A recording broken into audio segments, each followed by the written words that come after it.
Hello viewers, আসসালামু আলাইকুম। Welcome to my channel cooking world of money. নিশ্চয়ই আল্লাহর অশেষ রহমতে সবাই ভালো আছেন।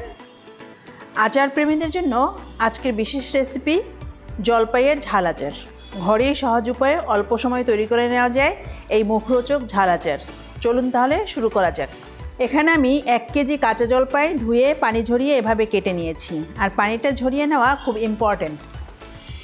এখানে আমি জলপাইয়ের বীজ সহ নিয়েছি, কারণ এতে আচারের টেক্সচার ভালো আসে। এখন এর মধ্যে দিয়ে দিচ্ছি 1/2 চা চামচ হলুদের গুঁড়া আর 1/2 চা চামচ মরিচের গুঁড়া।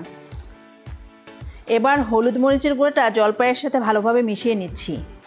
এই পর্যায়ে আমি লবণ দিলাম না, কারণ লবণ দিলে পানি ছেড়ে দিতে পারে, যেটা আমি একদমই চাচ্ছি না।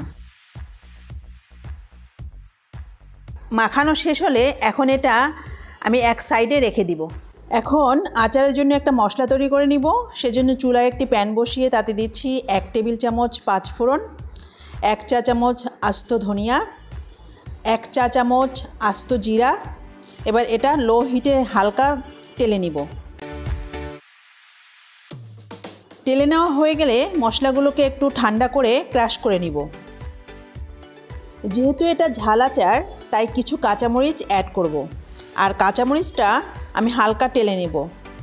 কাঁচামরিচটা টালার সময় অবশ্যই একটু ভেঙে বা চিড়ে দিতে হবে, তা না হলে আবার কাঁচামরিচটা ফুটে উঠতে পারে।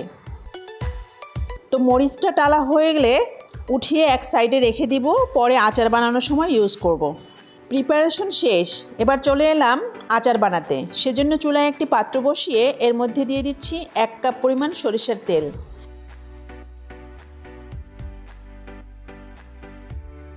দিয়ে দিচ্ছি 1 চা চামচ আস্ত 5 ফোড়ন। 5 ফোড়নটা হালকা তেলের মধ্যে একটু ভেজে নিচ্ছি।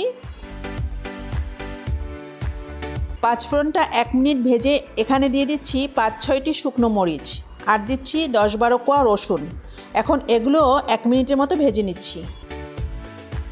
এবার এর মধ্যে অ্যাড করে দিচ্ছি 1 চা চামচ আদা কুচি, আর দিচ্ছি 1 চা চামচ সাদা সরিষা বাটা। আমি সাদা সরিষা দিলাম, আপনারা চাইলে কালো সরিষাও দিতে পারেন। সরিষা দেওয়ার পর নেড়েচেড়ে মিশিয়ে নিচ্ছি। যেহেতু এটা সরিষার তেল, তাই ফেনা উঠছে, চিন্তার কোনো কারণ নেই, জলপাই দিলেই ফেনাটা চলে যাবে। সরিষা বাটা তেলের সাথে মিশে গেলে দিয়ে দিচ্ছি সেই হলুদ মরিচ মাখানো জলপাই। এখন এই সব কিছু একসাথে নেড়েচেড়ে মিশিয়ে নিচ্ছি।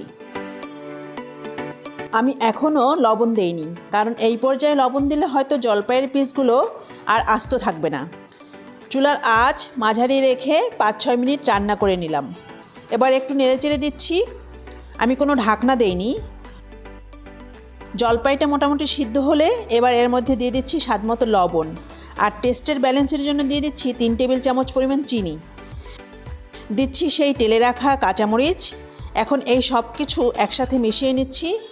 হালকাভাবে উল্টে পাল্টে মেশাতে হবে, এতে করে জলপাইয়ের পিসগুলো আর ভাঙবে না। এখন নেড়েচেড়ে দিয়ে অপেক্ষা করব চিনিটা পুরোপুরি গলে যাওয়ার জন্য। এই পর্যায়ে চিনিটা পুরোপুরি গলে গিয়েছে আর কালারটাও চেঞ্জ হয়েছে। এবার আচারটা ভালো থাকার জন্য অ্যাড করে দিচ্ছি 3 টেবিল চামচ পরিমাণ হোয়াইট ভিনেগার।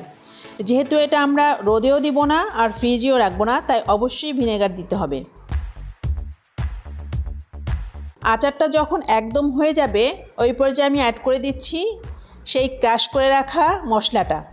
এটা কিন্তু একদম শেষের দিকে দিতে হবে, যখন জলপাইটা পুরোপুরি সিদ্ধ হয়ে যাবে আর আচারটা চুলা থেকে নামানোর ঠিক আগ মুহূর্তে।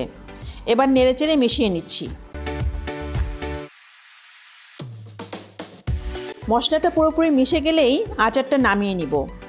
আর আচারে ঝাল, মিষ্টি ও লবণ যার যার টেস্ট অনুযায়ী অ্যাডজাস্ট করে নিলেই হবে। আচারটা হয়ে গিয়েছে, এবার চুলা থেকে নামিয়ে পুরোপুরি ঠান্ডা করে নিব।